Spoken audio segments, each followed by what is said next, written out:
আজকে আমরা দেখব মোবাইলের মাধ্যমে এক্সেল দিয়ে ফর্মুলার সাহায্যে কিভাবে এজ ক্যালকুলেশন করা যায়।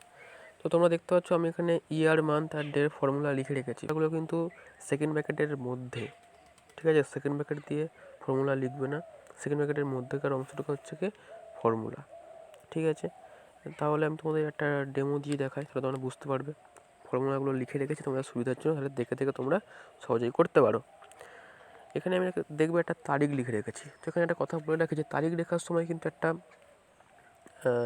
জিনিস মাথায় রাখা দরকার, যে এক্সেল শিটে মাসের নাম্বারটা সবসময় আগে লিখতে হয়। অর্থাৎ আমি লিখেছি এখানে 16ই জুন 2005, অর্থাৎ জুন মাসের নাম্বার হচ্ছে কি 6। তো সেখানে আমি 6টা আগে রেখেছি, দেন তারিখ, দেন সাল। বোঝা গেল? অর্থাৎ মাসের নাম্বারটা আগে, দেন তারিখ, দেন সাল। ক্লিয়ার? চলে এবার আমি ইয়ারের ঘরে।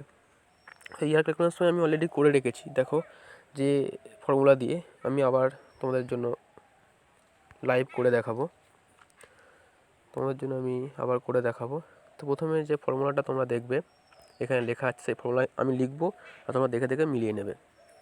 প্রথমে equal sign, then type dated, DATED, dated if, then first bracket, then select the cell, যে সেলে তারিখটা লেখা আছে সেই সেলটা আমরা সিলেক্ট করব, then comma, then type today, then open bracket, then close bracket. Clear? Then comma, then double inverted comma, then type Y মানে year, then close double inverted comma, then close the whole bracket. Clear? Then enter. দেখতে পাবো আমার 17 উঠে এসছে।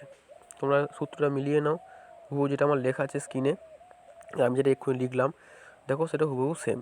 Clear? দেন চলে যাবো মাসের ক্ষেত্রে। আমি সূত্রটা কপি করে নেব যাতে ভিডিওটা বেশি লম্বা না হয়, কারণ সূত্র সব জায়গায় একই। জাস্ট লাস্টের দিকে যেখানে আমি ওয়াই লিখলাম সেখানে এম লিখলে হয়ে যাবে, এম বা ওয়াই এম। তোমাদের জিনিসটা আমি বুঝিয়ে দিচ্ছি।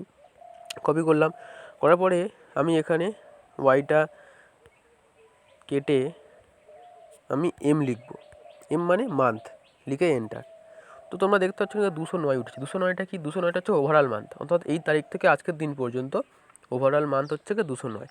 এবার যদি আমরা চাই আজকে এই 17 বছর বয়সের 17 বছরের পরে কত মাস হয়েছে সেটা জানতে গেলে আমাদের ইয়ারের সাপেক্ষে জানতে হবে। সেই জন্য আমাদের জাস্ট এমের আগে একটা ওয়াই দিয়ে দেবো, যেটা আমাদের এখানে এই ফর্মুলাতে লেখা আছে, তোমরা দেখতে পাচ্ছ। ঠিক আছে? তো এখানে দিয়ে আমরা এন্টার মারবো, দেখতে পাবো 5 মান্থ। ক্লিয়ার? অর্থাৎ যদি আমি শুধু এম দিয়ে করি তাহলে আমার ওভারঅল মান্থ পাবো। আর যদি আমরা শুধু ওয়াইএম দিয়ে করে দেবো, ইয়ারের পরে কত মাস হয়েছে সেটা আমরা পাবো। ক্লিয়ার? দেন ডেতেও সেম কেস, আমরা পেস্ট করলাম ফর্মুলাটা, ওয়াইটাকে কাটবো, কেটে আমরা শুধু ডি লিখবো। ডি মানে কি? ডে। লিখে এন্টার। দেখবো 6378, এটা কি না ওভারঅল ডে। এই তারিখ থেকে আজকের দিন পর্যন্ত এটা ওভারঅল ডে।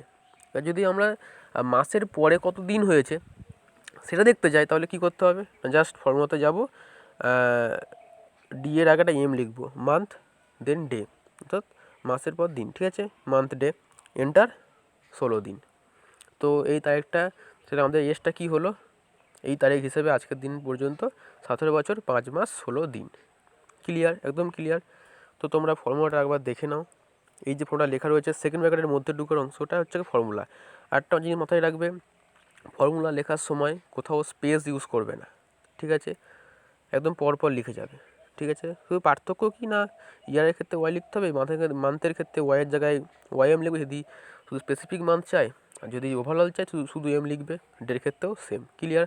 তো আজকে এই পর্যন্ত ভিডিওটা, আশা করি তোমরা বুঝতে পেরেছো। না বুঝতে হলে অবশ্যই কমেন্ট করবে। ভিডিওটা ভালো লাগলে লাইক এবং অবশ্যই সাবস্ক্রাইব করবে এবং বন্ধুদের সাথে বেশি বেশি করে শেয়ার করবে।